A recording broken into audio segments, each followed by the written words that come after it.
Bana banzambi tapez les mains, tapez Kabidji.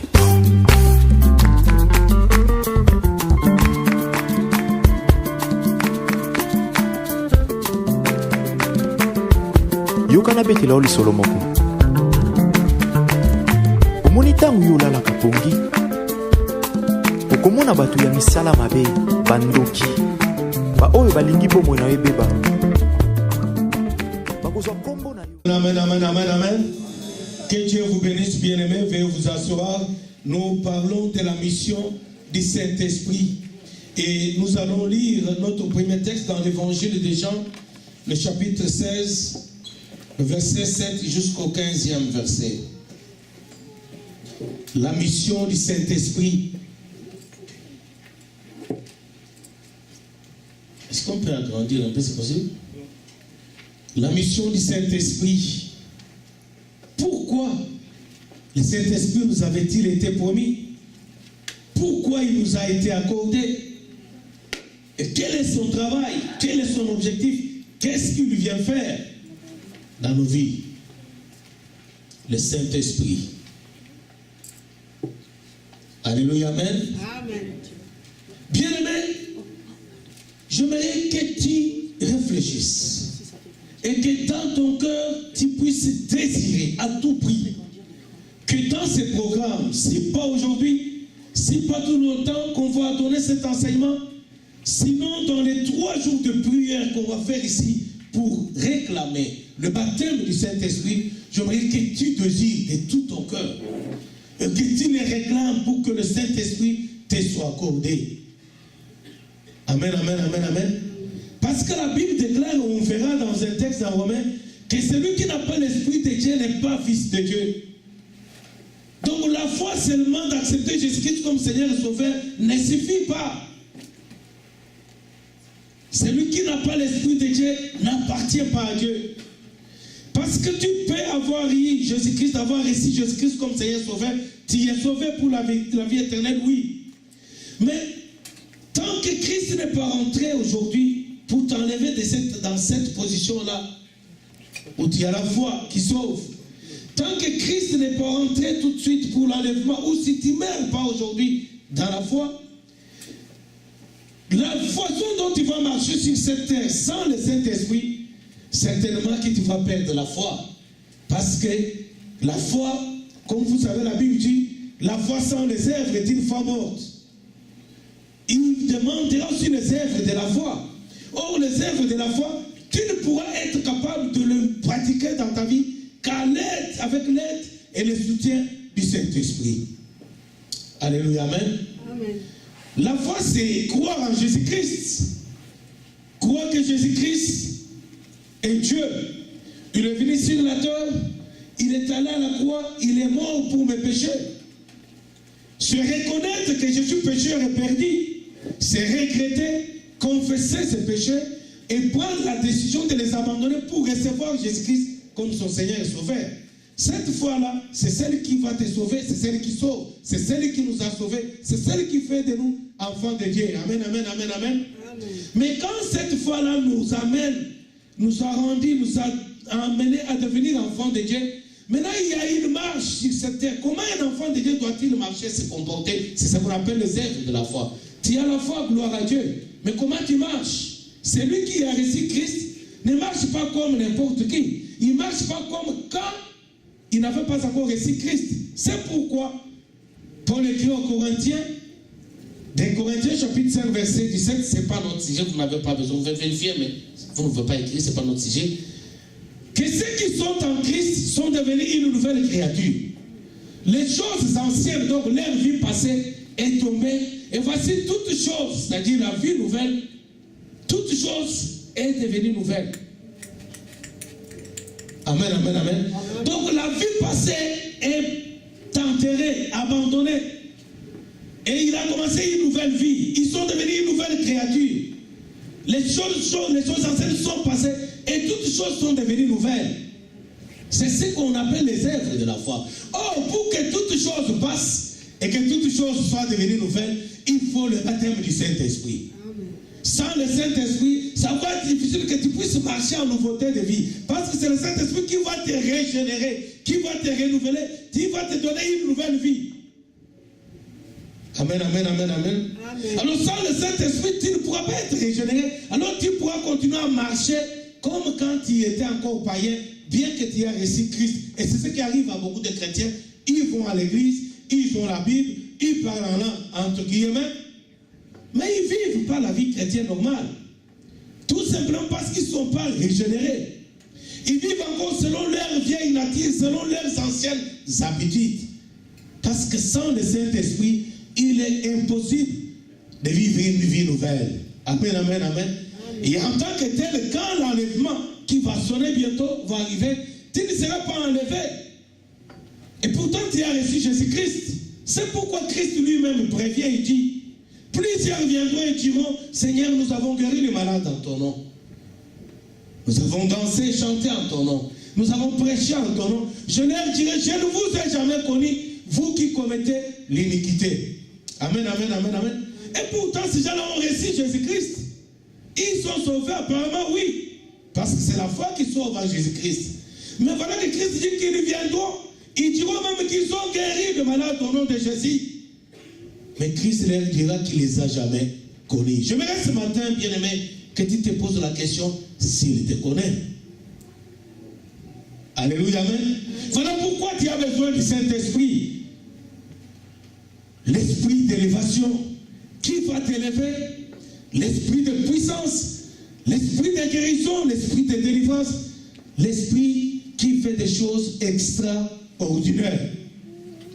Amen, amen, amen. Hier, j'étais en réunion avec le prophète Kelvin. Il m'a présenté un homme de Dieu extraordinaire. Et ce bien-aimé a donné beaucoup de témoignages des choses que Dieu a fait. Il a parlé beaucoup de l'Esprit de Dieu et de ce que Dieu a fait. Et Dieu a fait avec lui dans plusieurs pays dans le monde par l'Esprit de Dieu. Je l'ai invité et il le merveillait parce qu'il a tout de suite dit qu'il va être là. Le 15, le 16 et le 17 avec nous. Prions pour qu'il soit là. C'est quelqu'un qui a vécu la résurrection. Peut-être que tu as toujours entendu que Dieu ressuscite les morts. Mais il faut que tu vois quelqu'un qui a ressuscité le mort. Amen, amen, amen, amen. Un homme très simple. J'ai béni beaucoup Kelvin, donc un homme simple, moi avec les hommes simples. Il était tout simple. Donc s'il n'avait pas ouvert la bouche pour parler, on l'aurait fait passer pour un monsieur ordinaire.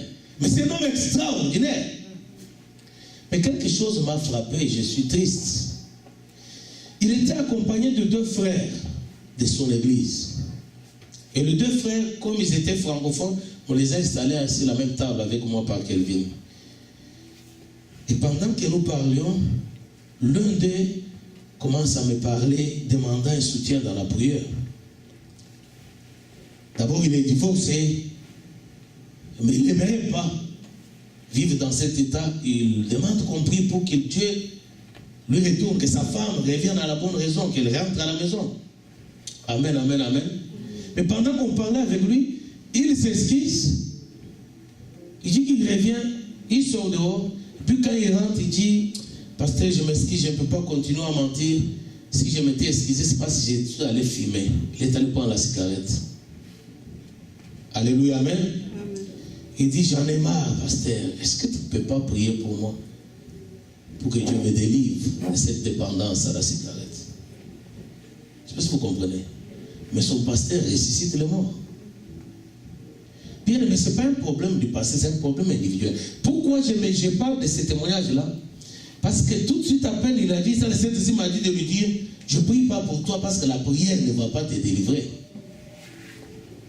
J'étais moi-même impressionné. Pourquoi la prière ne délivre pas? Et je lui ai dit, Dieu dit que la prière ne va pas te délivrer. Je vais prier pour toi, je paie.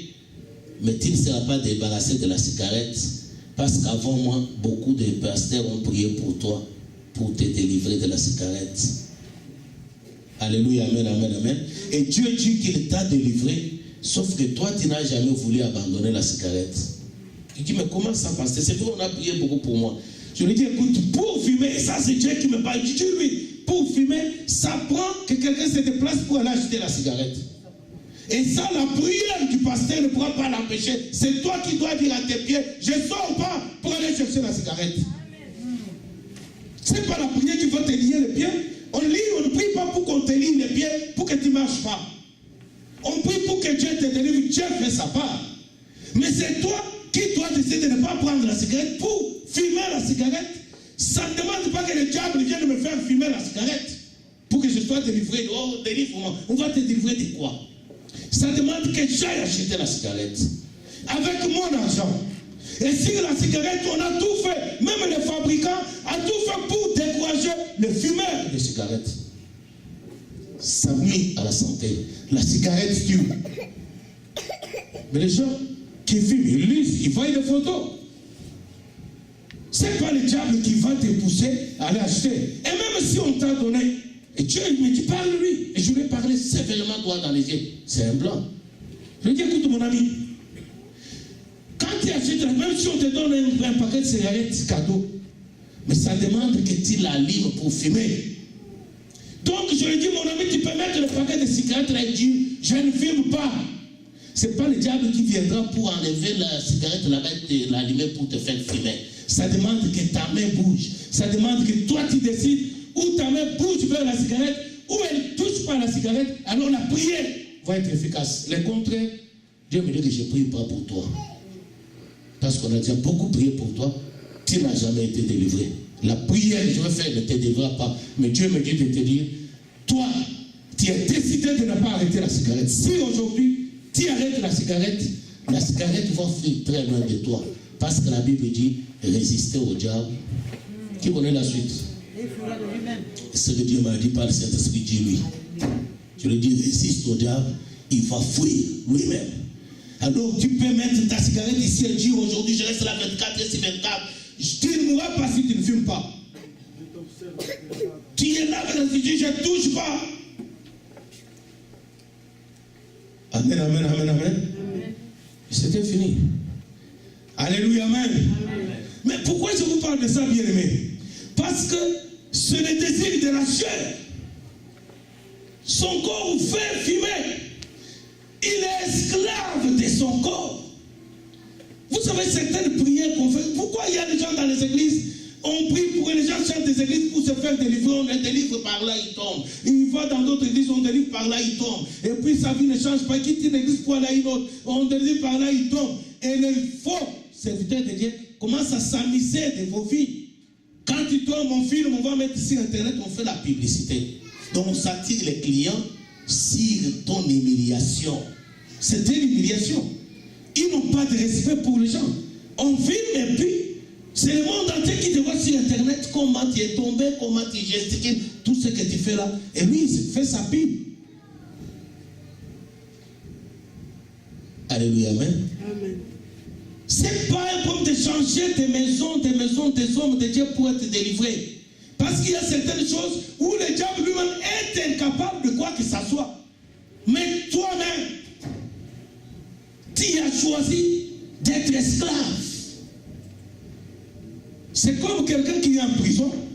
La porte de la prison est ouverte, grandement ouverte. Et puis il crie à quelqu'un dehors, viens me faire sortir de la prison. Il n'est pas lié, il n'est pas enchaîné, mais il est dans la prison, à l'intérieur. La porte est ouverte.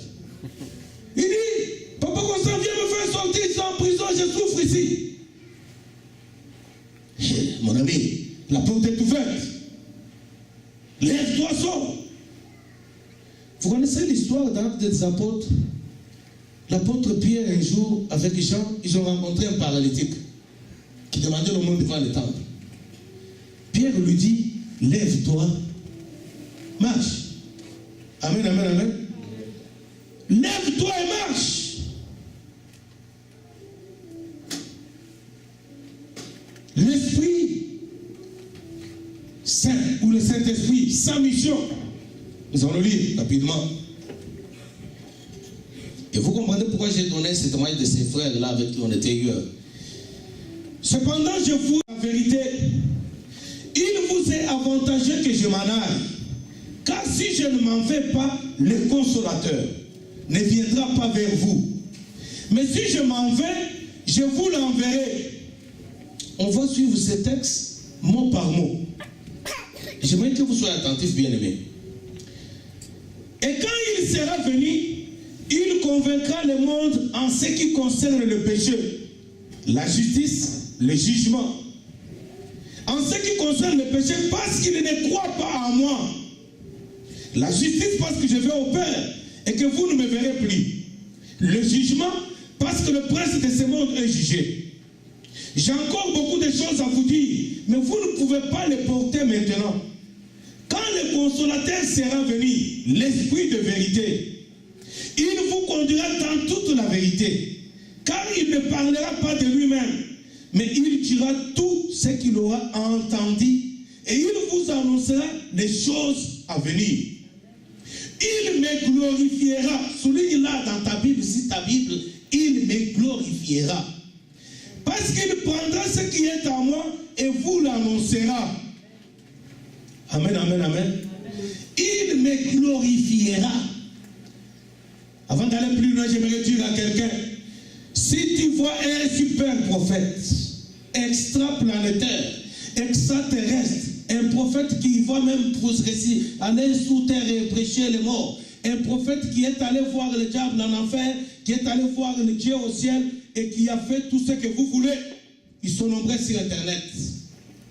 Mais donc tout ce qu'il fait attire la gloire à lui-même. C'est pas l'esprit de Dieu, c'est pas moi qui dis. Est-ce que quelqu'un a dit ça? Il me glorifiera. C'est Jésus qui parle. Il ne viendra pas pour glorifier la personne de Martin. Après un miracle, allez, le pasteur Martin.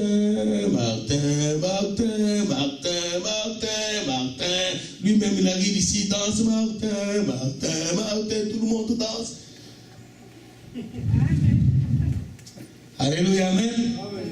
Il me glorifiera. Lorsqu'il sera venu là, Jésus donne la promesse du Saint-Esprit. Amen, amen, amen. Je veux qu'on reprenne le texte depuis le verset 7. Il dit, il vous est avantageux. Cependant, je vous dis la vérité. Il vous est avantageux que je m'en aille. Bien-aimé, Jésus était avec les disciples. Il avait fait autant de miracles avec eux. Et la mission du Fils, pour ceux qui n'étaient pas là le vendredi, nous avons vu, comme je disais tout à l'heure, le Saint-Esprit est Dieu, ce n'est pas la puissance de Dieu. Et nous avons vu selon les Écritures comment Dieu, l'unique, le véritable Dieu, qui est en même temps Père, Fils et Saint-Esprit, comment il opère. Quand est-ce qu'il est Fils? Quand est-ce qu'il est Saint-Esprit? Quand est-ce qu'il est Père? Les trois est Dieu. Le Père, le Fils et le Saint-Esprit est Dieu. Le Père est Dieu. Le Fils, Jésus-Christ est Dieu. Le Saint-Esprit est Dieu. Et les trois ne sont pas trois dieux, les trois est Dieu. Un seul et unique, véritable Dieu. Nous avons vu cela dans la Bible. Dommage pour ceux qui n'étaient pas là. Mais les images sont là parce qu'on a filmé pour vous.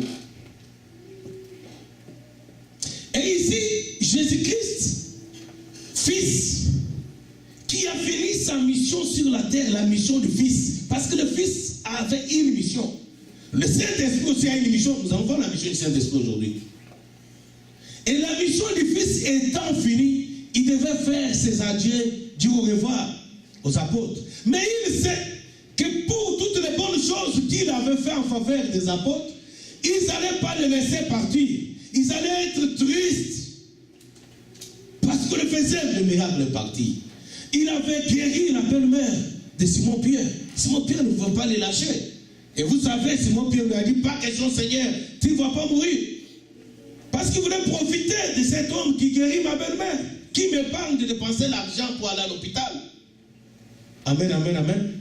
Mais il multipliait les pains, il pouvait pourvoir pour la nourriture. Comment tu peux accepter de te débarrasser de quelqu'un qui te nourrit, qui te prend en charge? Et vous savez, Pierre profitait au maximum de Jésus-Christ.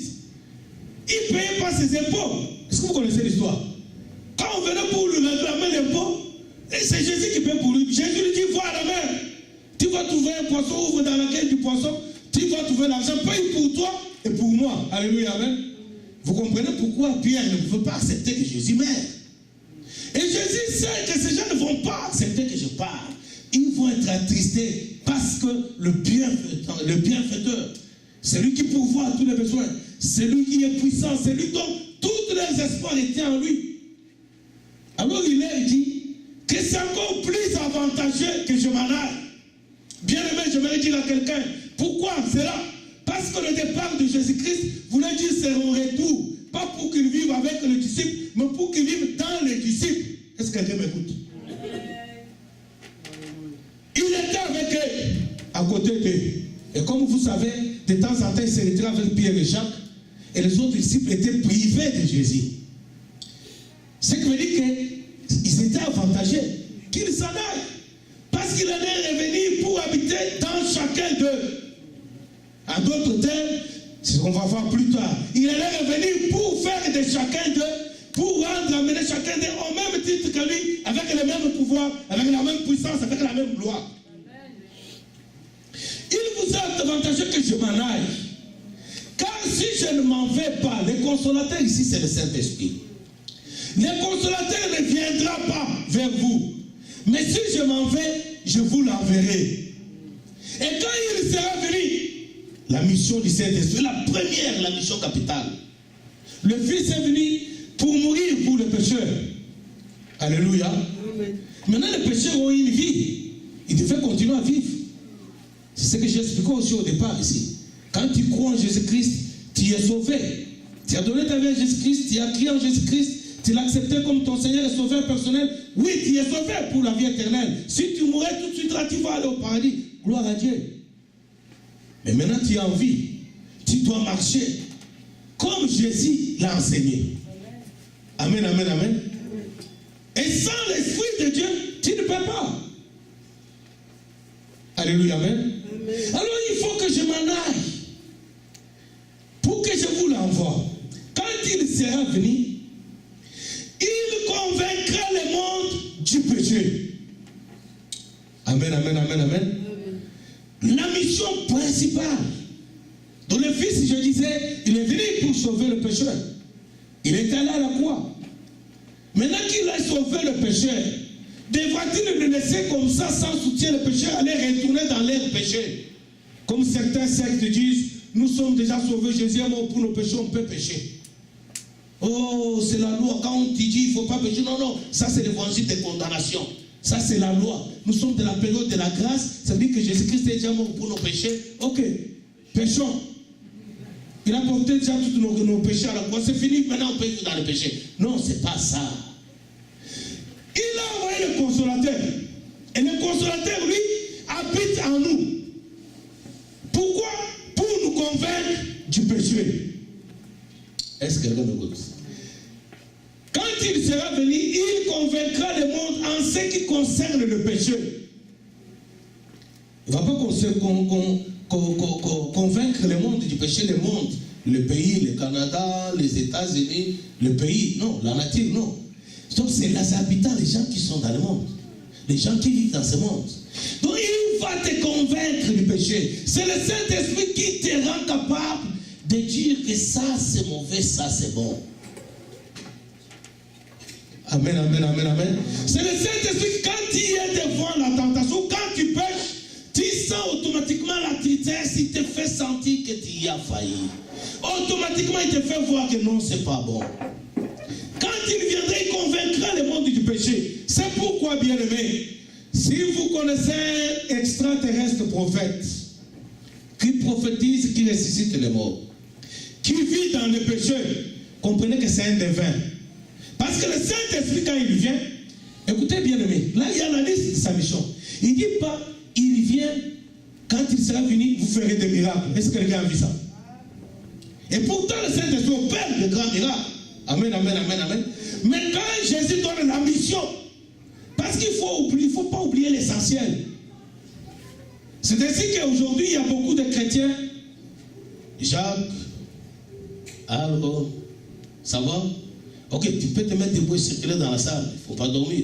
Parce qu'il y a besoin du Saint-Esprit. Il ne faut pas que le diable te vole ces moments. Amen, amen, amen, amen. C'est ainsi que beaucoup de chrétiens aujourd'hui, qu'est-ce qu'ils font? Ils sont devenus chrétiens parce que Jésus peut leur donner les bonnes choses. Ceux qui n'ont pas d'enfants, je ne dis pas que c'est mauvais. Mais j'aimerais seulement que ceux qui sont devenus chrétiens comme ça comprennent qu'au-delà d'avoir l'enfant, tu as besoin du salut, la vie éternelle. Donc, les stériles cherchent Jésus-Christ pour avoir les enfants. Le célibataire cherche Jésus-Christ pour avoir le mariage. Le chômeur cherche Jésus-Christ pour avoir du travail. Ainsi de suite, ainsi de suite. Ce n'est pas mauvais. Mais le problème est que si tu cherches Jésus-Christ par profit, par pitié, parfois il s'est fait voir, il s'est fait rencontrer par des gens comme ça. Mais ce n'est pas bon. C'est comme une femme qui dit à un homme, je t'aime pour ton argent. Est-ce qu'il y a un homme qui peut accepter une femme par profit? Non. Même s'il y a des hommes animaux. On va voir des hommes animaux qui savent qu'elle n'est même pas, elle est là pour mon argent, mais elle est quand même avec elle. Mais au moins, est-ce qu'il y a des femmes qui acceptent? Bon, il y a aussi des femmes qui acceptent ça. Mais naturellement, ce n'est pas de l'amour. Une personne comme ça ne peut pas te dire qu'il t'aime. Tu sais qu'il est là pour mon argent. Donne-moi, donne-moi, donne-moi, donne-moi, donne-moi. Il y a des chrétiens comme ça. Et Dieu sait que ce sont des profiteurs. Et Dieu n'aime pas les profiteurs. Donne-moi, donne-moi, donne-moi, donne-moi. Depuis que tu es chrétien, donne-moi, donne-moi, donne-moi, donne-moi, donne-moi. C'est une chanson que tu chantes 24 et 24. Mais toi, tu as déjà donné quoi à Christ? C'est du donnant, donnant, bien-aimé. Donne ta vie à Jésus-Christ. Et il te donnera ce que tu fais. La Bible déclare, fais de l'Éternel tes délices. Il te donnera ce que ton cœur désire. Amen. Donne ta vie. Donner sa vie à Jésus-Christ. Se faire de l'Éternel ses délices. Parce que quoi? Donner sa vie à Jésus-Christ.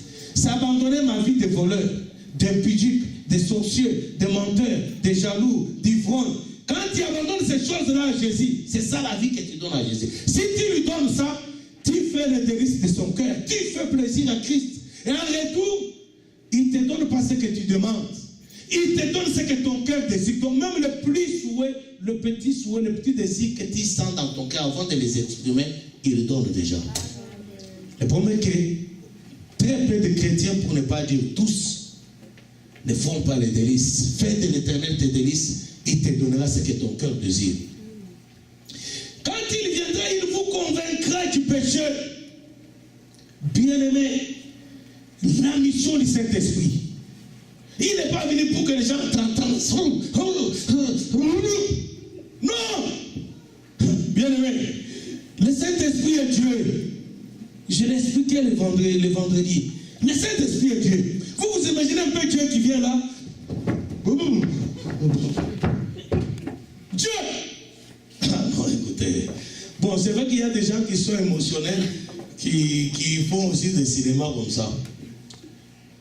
Mais Dieu ne vient pas seulement pour gesticuler. Il ne vient pas seulement pour faire de l'exhibitionnisme ou faire du spectacle. Quand il sera venu, il vous convaincra du péché. Amen, amen, amen, amen. Il vous convaincra du péché. Alors toi qui désires le Saint-Esprit, ou toi qui prétends, toi qui as quelque chose qui te pousse à parler en langue, alléluia, vérifie bien si c'est l'Esprit de Dieu. Parce que lui, quand il vient, je ne dis pas qu'il ne peut pas venir chez les chrétiens qui pêchent. Mais quand il arrive dans la vie du chrétien qui pêche, il commence à les convaincre que ce n'est pas bon. Parce que c'est sa mission. Sa première mission. Il commence à convaincre le Saint-Esprit a deux missions dans nos vies principales. Dès qu'il finit ces deux missions, tout le reste, c'est le bonus des gens qui le laissent faire ces deux missions dans leur vie. Est-ce que quelqu'un m'écoute? Il fait beaucoup de choses. Mais toutes ces beaucoup de choses qu'il fait, il le fait dans la vie de celui qui lui a laissé l'accès d'accomplir les deux missions importantes. Le dimanche passé, je vous ai parlé de Joseph. Joseph, ce n'est pas en Égypte qu'il avait reçu le don de recevoir les visions, non. Il avait reçu son don chez lui, chez ses parents d'abord. Mais chez ses parents, le don ne l'a pas amené au rang du premier, ne l'a pas élevé. Mais le don lui a créé des problèmes. Amen, amen. Parce que Joseph, en Israël, il avait une mauvaise vie. La Bible dit que c'était un colporteur, un rapporteur. Il ne n'était pas là pour rapporter les bonnes nouvelles. Souvent, les rapporteurs rapportent toujours les mauvaises nouvelles. Amen, amen, amen. Oh, Patrick a fait. Oh, je l'ai surpris. Oh, tu as entendu. Oh, j'ai entendu. Oh, la sœur c'est. Oh, non, non, non, non, non. Vraiment, ça, c'est pas une sœur. Vraiment, le pasteur l'a fait confiance. Il sait même pas. Le pasteur est aveugle. Hein? Je pense que le pasteur n'a pas l'esprit. Je pense que notre pasteur ne prie pas beaucoup. Parce qu'il prie beaucoup, là. Alléluia, amen. C'est comme ça qu'on avait taxé Jésus un jour. Si c'est un maître de Dieu, il devait savoir que cette femme-là, c'est une pécheresse. Il entre dans les maisons des impies. Cet homme n'est pas de Dieu. S'il venait de Dieu, là. Les rapporteurs. Et Joseph, tout ce qu'il faisait, lui, c'était d'aller accuser ses frères, matin, midi, soir. Papa a tel a fait. Papa a tel a fait. Papa. C'est pas ça, la vie d'un chrétien. Alors, si tu parles en langue trop, tu crois avoir un certain Saint-Esprit, mais tu restes toujours colporteur. Au féminin, c'est quoi? Je ne sais pas. Colportrice ou colporteur avec, je ne sais pas. Ok. Tu restes toujours dans ces calomnies. Tu es journaliste, mais pour les choses mauvaises. Alors, tu as intérêt à te poser des questions si le parlant langue que tu parles là vient de l'Esprit de Dieu. Et s'il vient de l'Esprit de Dieu, il ne va pas trop traîner avec toi. Vous connaissez ce qui est arrivé avec Joseph? Quand le Saint-Esprit était en lui, donc le temps là de voir les choses, d'interpréter, il n'a pas réussi en Égypte, il l'avait chez ses parents. Mais sauf que chez ses parents, il était un homme irrégénéré. Il était encore dans sa vieille nature, un accusateur. Et comme il était un accusateur, le fait que tu mettes les deux ensemble, ça va faire un choc, un électrochoc. Vous connaissez le fil de batterie, positif et négatif. Quand on met les deux, ça fait quoi? C'est ce qui est arrivé dans la vie de Joseph. On l'a vendu. Ça lui a créé des problèmes. Parce qu'il était orgueilleux. Moi. Oh papa, j'ai vu que vous étiez en train de vous prosterner devant moi. Oh, j'ai vu que, moi. Faites attention aux gens qui se conjurent trop en j'ai, moi. Amen. En lingala on dit ngai, finalement comme ngai. Alléluia, amen. Moi, j'ai vu, quand j'étais parti en Oline, quand je suis allé en enfer, quand je suis allé au ciel, quand je suis allé, quand j'ai fait, quand j'ai vu, quand j'ai, moi. Faites très attention. Et Joseph, c'était comme ça. Oh, moi, j'ai vu. Et vous êtes en train de vous poser. C'est un orgueilleux. Non seulement il était colporteur, calomniateur, accusateur. Accusateur, vous savez, l'accusateur, la Bible dit c'est le diable qui est l'accusateur. Oh, Joseph, qui était un enfant d'Israël.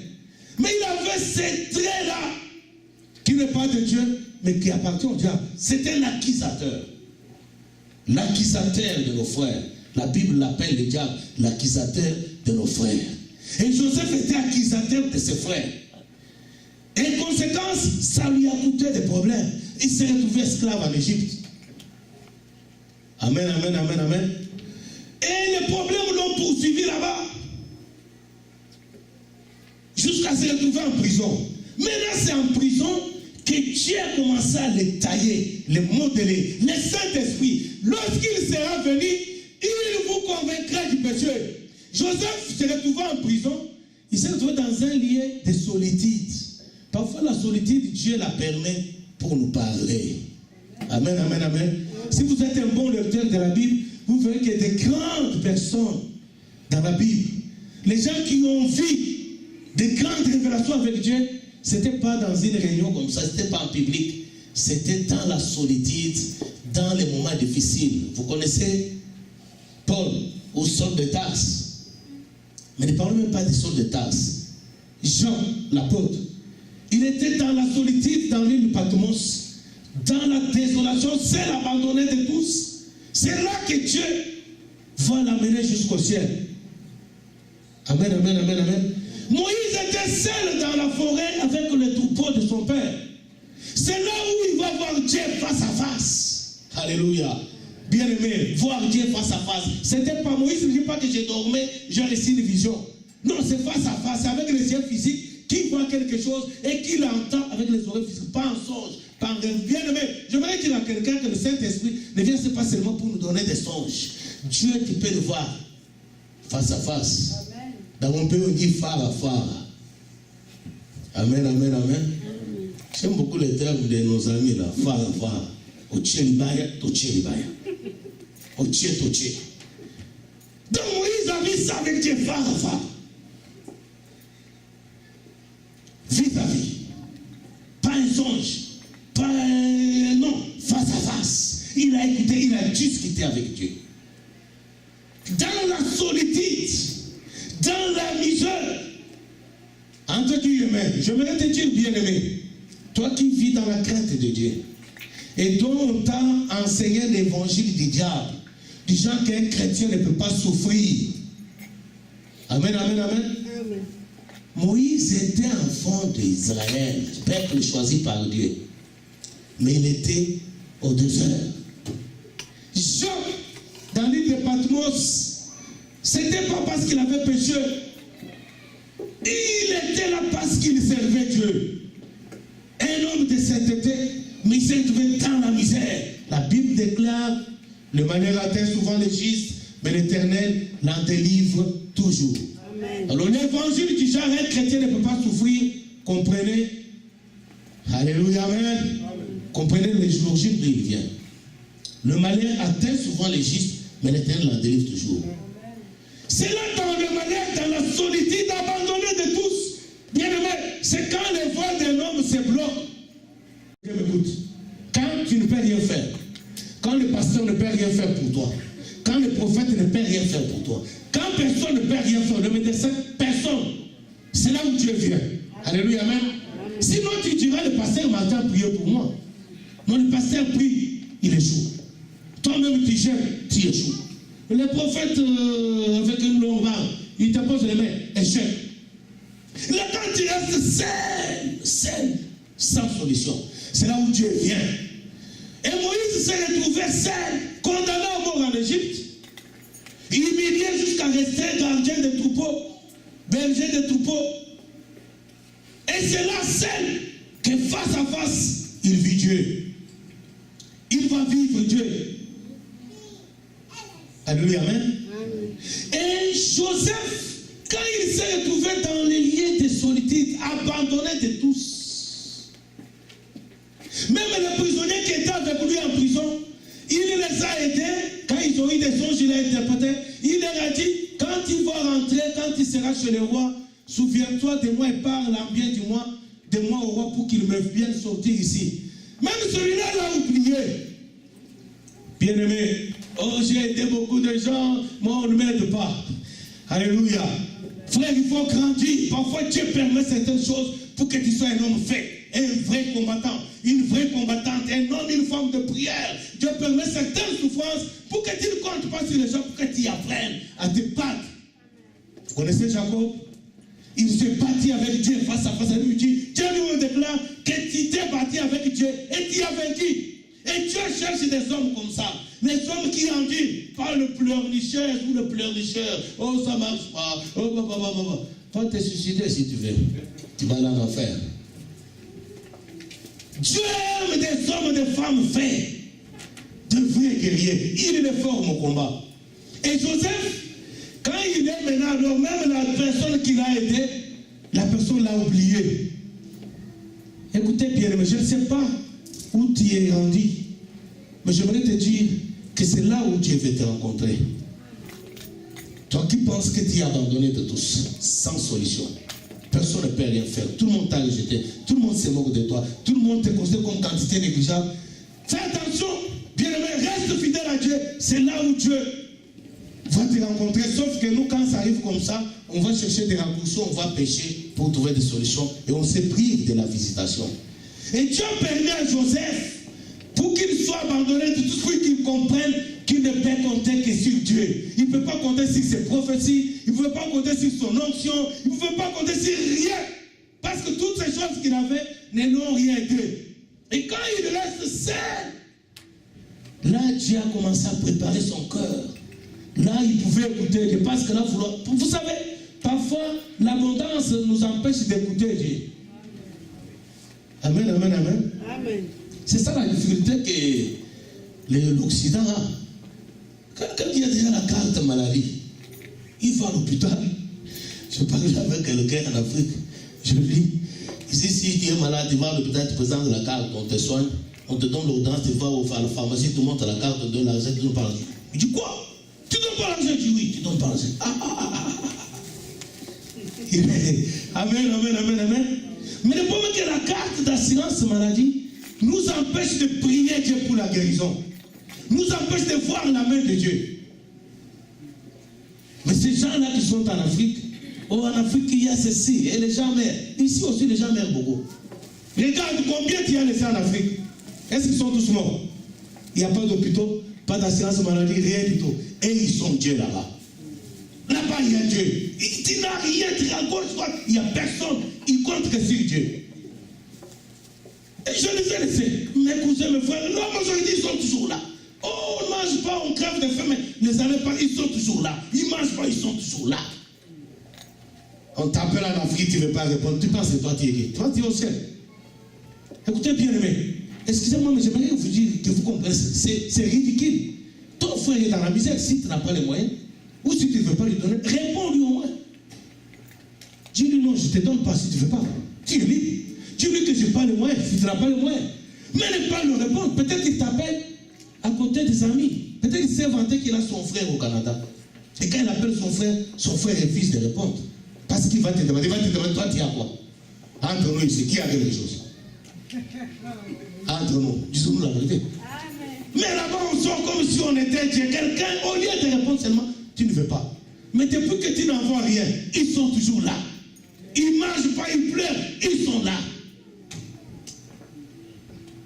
Et Joseph, maintenant qu'il se retrouve sans secours, tout le monde, même la dernière personne qui lui a promis, écoute, maintenant que dès que j'entre au travail chez le roi, je vais parler en bien, je vais te libérer. Dès qu'il rentre au travail, il oublie. Amen, amen, amen, amen, amen. Bien aimé, c'est là où Dieu va commencer à travailler l'esprit de Joseph. C'est là où Dieu va commencer à enlever chez Joseph toutes les choses qui empêchaient Dieu de prendre des dimensions. Écoutez bien aimé, le Saint-Esprit dans ta vie, c'est Dieu lui-même dans ta vie. Amen. Et si Dieu est dans ta vie, la Bible dit, si Dieu est pour nous, amen, amen, amen. S'il est dans ta vie et que tu lui as laissé la liberté, non pas de les conduire, mais de les laisser te conduire, c'est Dieu qui va commencer à poser les actes. C'est ainsi que Paul écrit aux Galates. Il dit, si je vis, ce n'est pas moi qui vis, c'est Christ qui vit en moi. Amen. Et c'était quoi ce que Paul vivait? La Bible déclare que Paul, on pouvait prendre les habits qui ont touché son corps et guérir les malades. C'était ça la vie de Paul. C'est ça la vie que Dieu veut avec toi. Parce que Dieu veut travailler. Dieu veut faire de toi. Écoutez bien aimé. Dieu dit ceci. Ne vous ai-je pas dit que vous êtes des dieux? Et pourtant vous mourrez comme des hommes. Amen, amen, amen. En d'autres termes, vous vivez comme les hommes. Vous devez vivre comme des dieux. Lisez Exode chapitre 7, verset 1er. Dieu dit à Moïse, Moïse, je t'ai fait Dieu. Tu es Dieu. Je t'ai fait Dieu pour Pharaon et pour son royaume. En d'autres termes, je t'ai fait Dieu, bien-aimé, pour le diable et pour son royaume. Et c'est ainsi que Joseph a dominé à l'étranger. Tu es père des sorciers, père des démons. Mais nous, Dieu veut te faire Dieu pour le diable et pour tous les petits démons. Tu auras des pouvoirs supérieurs au leur. Est-ce que quelqu'un écoute? Mais seulement, dans ta vie, y a-t-il une place pour que Dieu puisse faire cela? C'est là qu'il y a le problème. Lorsqu'il viendra le Saint-Esprit, il commence à nous convaincre du péché. Et chaque fois que tu te laisses convaincre que le mensonge c'est mauvais, dès que tu lâches la place, lui, il reprend la place. Amen, amen, amen, amen. Dès que Dieu te convainc que la haine, c'est mauvais, toi qui as la haine, tu aimes tellement la haine, oui, aime la haine, mais elle te prive de beaucoup de choses. Tu veux la haine, garde-la. Tu veux la jalousie, garde-la. Tu ne veux pas pardonner, garde-la. Garde ces choses-là. Et pour mettre en retour, il te prive de beaucoup de choses que Dieu veut faire avec toi. Alors, c'est à toi de choisir. Bien aimé frères et sœurs, alors Joseph, Dieu va commencer. Si vous lisez l'histoire de Joseph jusqu'à la fin, Vous verrez quand finalement il va aller voir le roi. Quand Dieu a fini le travail, bien-aimé, laisse Dieu finir le travail de démolissement de ton homme intérieur. Laisse Dieu détruire l'homme ancien, le vieil homme qui est en toi. Ne résiste pas, laisse Dieu détruire, tailler, démodeler. Dès qu'il aura fini le travail, Dieu va ouvrir lui-même les portes de la prison où tu es. Amen. Joseph, personne ne l'a aidé. Mais quand Dieu a fini le travail, Dieu lui-même est allé voir le roi. Alléluia. La Bible appelle les dieux des armées. Amen. Il a envoyé ses armées troubler le sommeil du roi. Amen, amen, amen. Amen. Et le roi qui avait toute une multitude de magiciens, des gens qui étaient des devins. Ils sont venus, il leur a dit, voilà, j'ai vu un songe. Personne n'était capable de lui expliquer les songes. Amen, amen, amen, amen. C'est alors que Dieu va s'arranger pour que le fameux conseiller du roi là se souvienne qu'il y en a un qui a l'esprit supérieur aux esprits des devins. Lui, il règle tous les problèmes des songes. Bien aimé, le Saint-Esprit, ce n'est pas pour gesticuler, c'est pour régler des problèmes, même que les rois ne peuvent pas trouver de solution. Bien aimé, le Saint-Esprit dans nos vies, c'est pour régler les problèmes dans ce monde. Le monde est en perdition. Le monde est en perdition. Il a besoin de chrétiens de vrais. Peut-être tu ne comprends pas. Je vais te dire quelque chose avant d'aller plus loin. Parce que j'aimerais que tu comprennes bien ces choses. Allons dans le livre des Actes.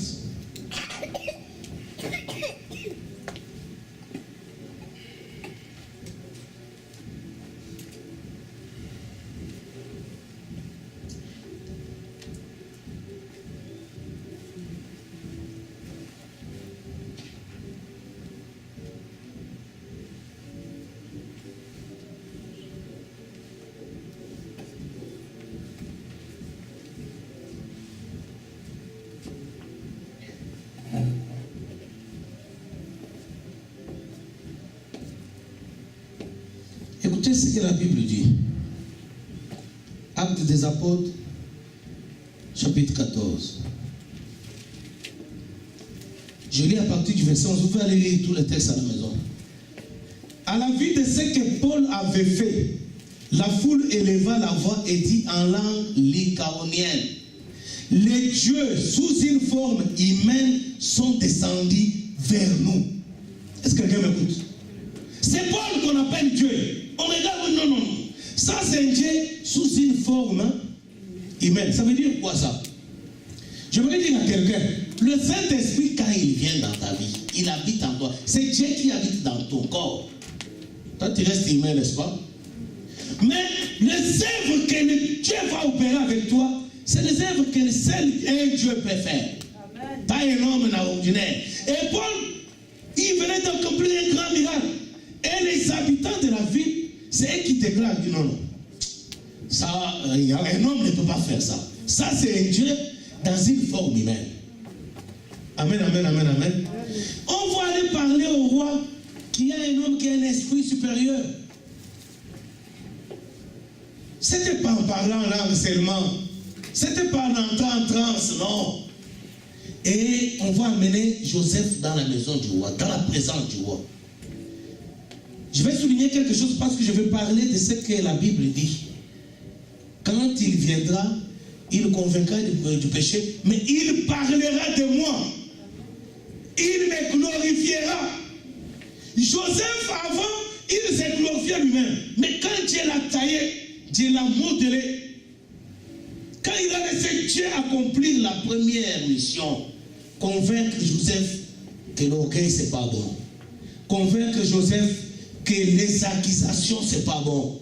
Dès que Joseph a compris, Dieu a récupéré toute la place. Et quand Joseph va aller voir le roi lui dit ceci.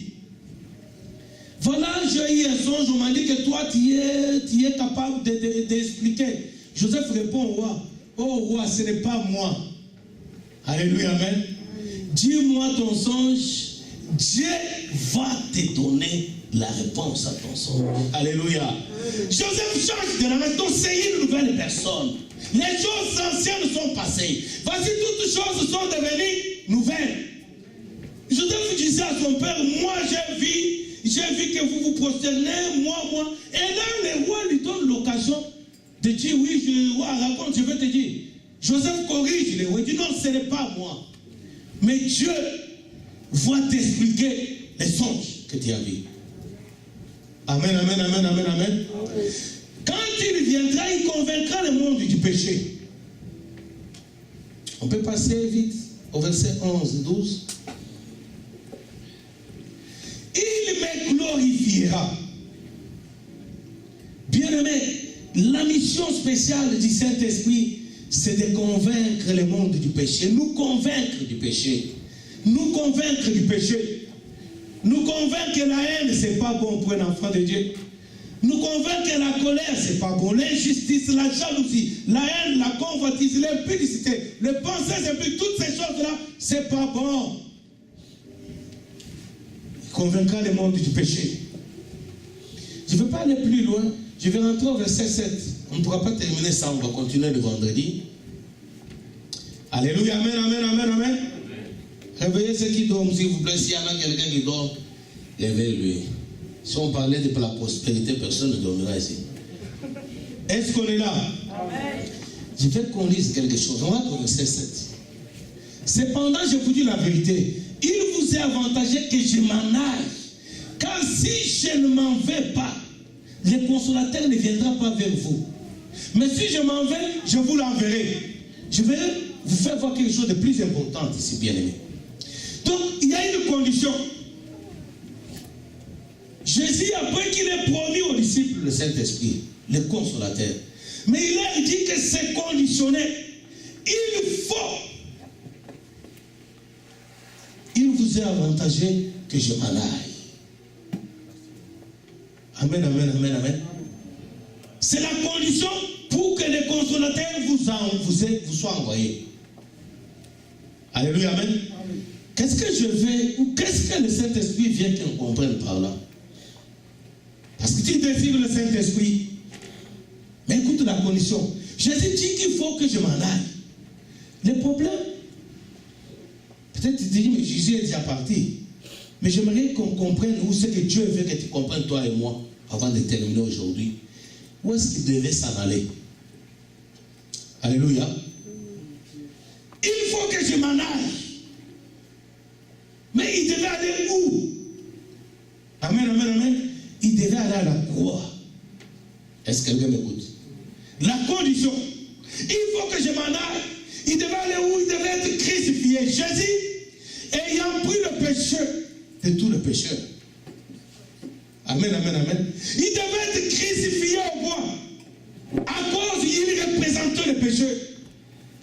Il devait aller à la croix où sa chair, qui avait pris tous les fantômes de péché de l'humanité, devait être crucifié.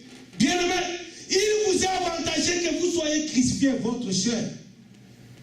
Est-ce que quelqu'un m'écoute? C'était la condition. Si Christ n'allait pas à la croix, il n'y aurait pas de consolateur. Si Christ dans son corps n'était pas crucifié, s'il n'était pas mort, les consolateurs ne viendraient pas. Amen, amen, amen, amen, amen. Bien-aimé, il vient pour nous convaincre du péché. Si toi, tu aimes tellement la chair, tu es esclave de la chair, tu fais tout pour satisfaire la chair, il faut que tu comprennes bien ce verset. Il vous est avantageux que je m'en aille. Je voudrais dire à quelqu'un qu'il était avantageux que ta chair, tu t'en débarrasses. Nous allons lire rapidement Romains. Romains chapitre 8 pour que vous compreniez. Si tu ne laisses pas la chair, si tu ne crucifies pas la chair et ses désirs, si tu ne crucifies pas la soif du monde et le plaisir du monde, ou si tu as les deux et ça et le parler en langue, comprends-tu les langues que tu parles? Ça ne vient pas de Dieu, ça vient des démons qui parlent en langue. Romains chapitre 8, versets 5 à 14. C'est en effet qui vivent selon la chair s'affectionnent aux choses de la chair, tandis que ceux qui vivent selon l'esprit s'affectionne aux choses de l'esprit. Et l'affection de la chair, c'est la mort. Tandis que l'affection de l'esprit, c'est la vie et la paix. Car l'affection de la chair est inimitié contre Dieu, parce qu'elle ne se soumet pas à la loi de Dieu, et qu'elle ne le paie même pas. Or, ceux qui vivent selon la chair ne sauraient plaire à Dieu. Pour vous, vous ne vivez pas selon la chair, mais selon l'esprit, si du moins l'esprit de Dieu habite en vous. Si quelqu'un n'a pas l'esprit de Christ, il ne lui appartient pas. Voilà pourquoi tu as besoin de réclamer le baptême du Saint-Esprit. Et si Christ est en vous, le corps, il est vrai, est mort à cause du péché. Alléluia. Et Christ dit au verset 7, le texte qu'on avait précédemment de Jean 16, il dit qu'il vous a avantagé que je m'en aille, qu'il s'en aille où? À la mort. Que le corps soit crucifié, que le corps soit mis à mort, parce qu'il portait le péché. Et ici, Paul dit, au verset 11, si l'esprit, dit d'abord, si Christ est en vous, le corps, il est vrai, est mort à cause du péché. Amen, amen, amen, amen. Alors regarde ton corps. Est-il mort quand il veut pécher ou il est vivant? On a déjà tous vu un mort, n'est-ce pas? Un mort n'a pas faim. Il ne demande pas à manger. Qui a déjà vu un cadavre demander à manger? Il ne demande pas l'alcool. Il ne demande rien du tout. Il est mort. Tous les désirs viennent du cadavre. Le cadavre n'a pas de désir. Allô, allô, allô? Est-ce qu'on est là? Le cadavre n'a pas de désir. Et même s'il en avait, je ne sais pas. Mais est-ce qu'il peut réclamer ce désir? Si, verset 10 de Romains 8, si Christ est en vous, le corps, il est vrai et mort à cause du péché. Amen, amen, amen, amen. Alors ton corps est mort ou vivant? On est chrétien, soi-disant, on va à l'église.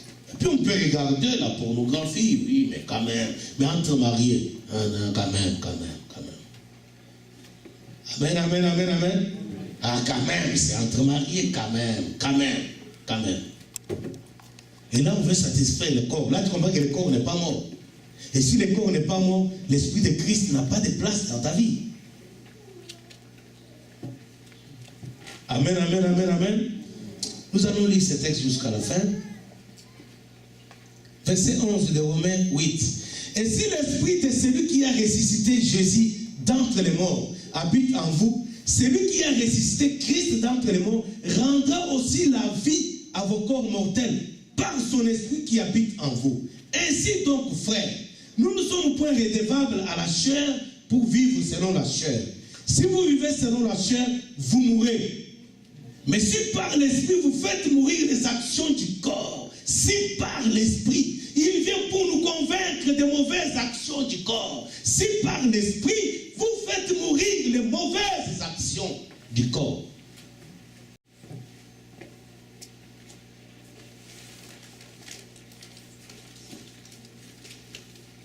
Vous vivrez. Verset 13, Romains 8. J'aimerais vous expliquer rapidement. Bien, c'est très important. Si vous vivez selon la chair, vous mourrez. Mais si par l'esprit, vous faites mourir les actions du corps. C'est ce que j'avais dit à cet homme fumeur de cigarettes. C'est pas Dieu, c'est pas Paul qui dit si Dieu fait mourir les actions.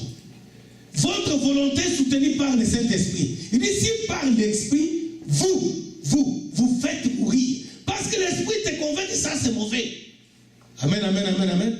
Mais ce n'est pas l'esprit qui va faire à ta place. Lui, il te convainc que ça c'est mauvais. Ne faites pas ça. Il ne fait pas à ta place. Alléluia, amen. Amen.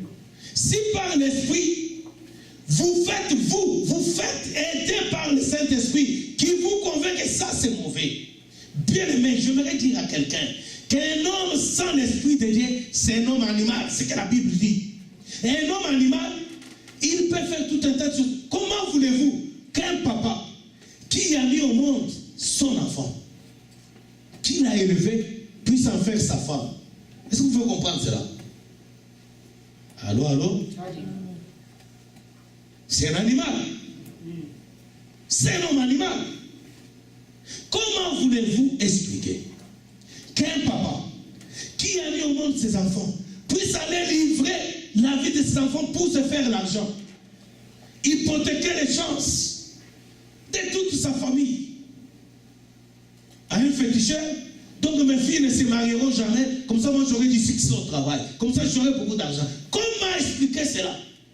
C'est un homme animal. Ça veut dire quoi? Bien aimé, quand le diable possède quelqu'un, l'homme créa l'image de Dieu à trois parties: le corps, l'âme et l'esprit.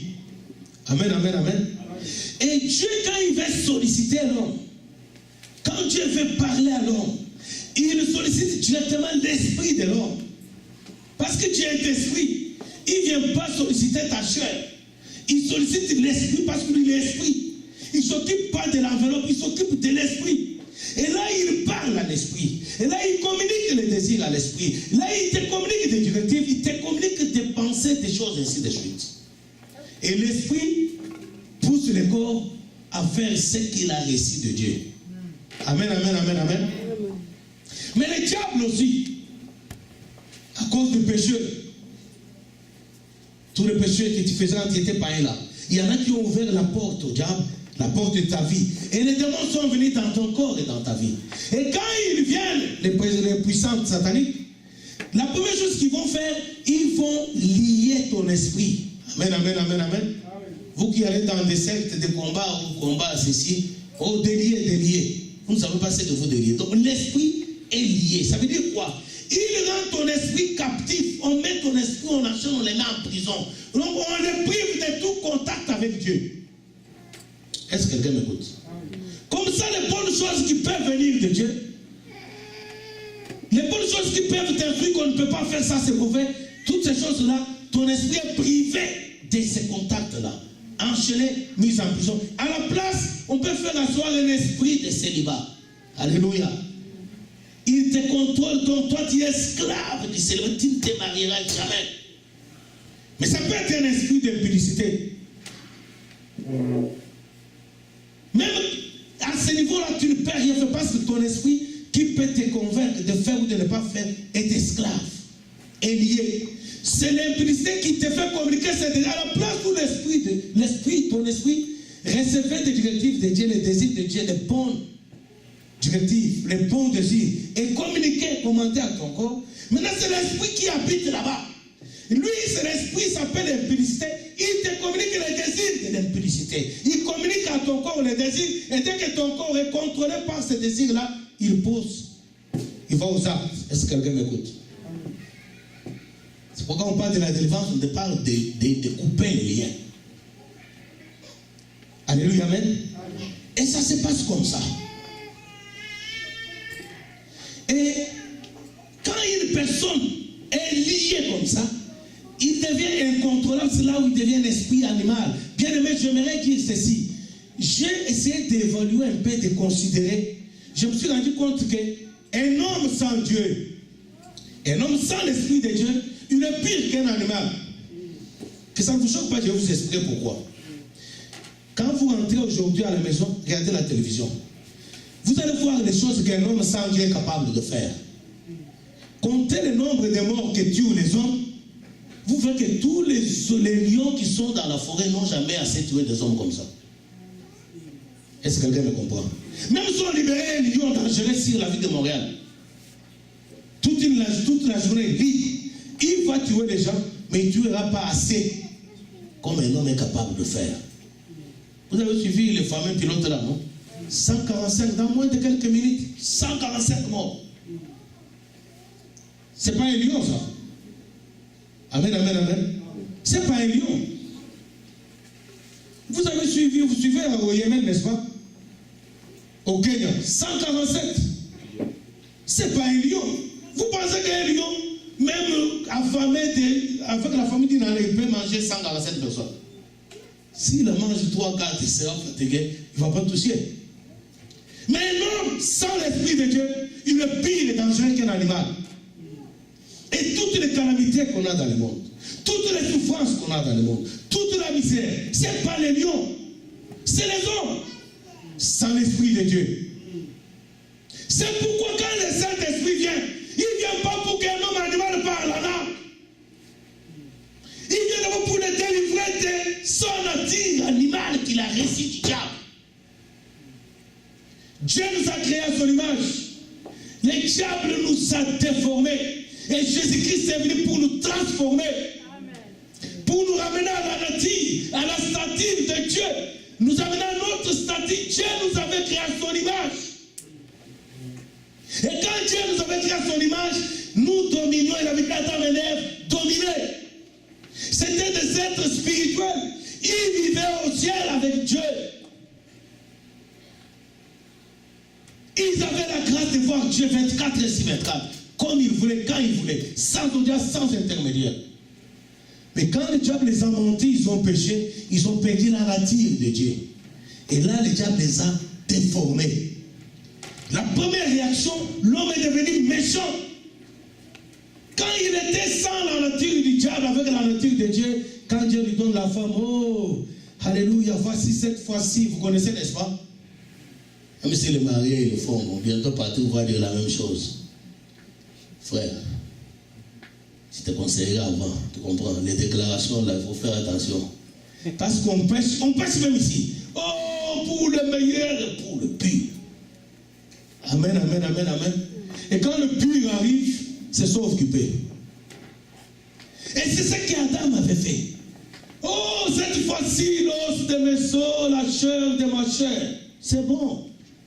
Alléluia, gloire à Dieu. Mais ce n'était pas un homme charnel, ce n'était pas un homme animal, c'était un homme créé à l'image de Dieu, selon la ressemblance de Dieu. Voilà ce qu'il était capable de faire. Mais quand le diable est passé par là, on lui pose la question.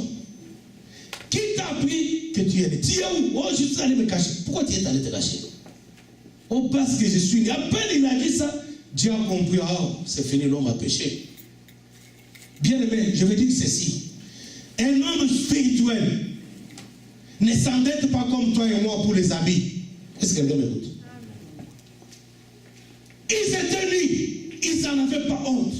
Donc il vit avec le contentement. Il vit avec l'essentiel parce que les soucis qu'il a, lui, c'est pour les choses du ciel. Parce que lui, il est céleste. C'est un esprit. Il ne s'aide pas à la chair. Je vous ai expliqué dimanche passé. La chair vient, le corps vient de la terre. Il est attiré par les choses terrestres. L'esprit vient du souffle que Dieu avait soufflé. Lui, il est attiré par les choses d'en haut. Un homme spirituel, bien qu'il vivant sur la terre, il ne s'accommode pas, il ne s'accapare pas, il ne s'encombre pas de plusieurs soucis de la terre. Parce qu'il sait qu'il est passager. Et là, son esprit est attiré par les choses d'en haut. Il a plus les soucis des choses de Dieu. Ici, il s'endette, c'est pour Dieu. Il prie, il passe son temps à prier. Après le travail, il prie. Il ne passe pas son temps à chercher à aller arnaquer, à aller voler pour satisfaire le corps. Mais dès qu'ils ont péché, ils ont eu premier souci, le corps. Amen, amen, amen, amen. Ils ont découvert que le corps est mis. Premier souci, le corps. Il faut couvrir le corps. Ils sont allés se faire des papiers, des feuilles d'arbre pour se couvrir le corps. Premier souci, tous les péchés que les hommes commettent sur la terre ont pour objectif satisfaire le corps. Amen, amen, amen. C'est pourquoi Paul écrit aux Romains, si Christ est en vous, le corps est mort, il doit mourir, il doit mourir. Si l'esprit qui a résisté Christ de la mort habite en toi, tu dois faire mourir le corps. On va relire ça pour terminer, bien aimé. Je voulais souligner cela pour que tu comprennes. Romains 8.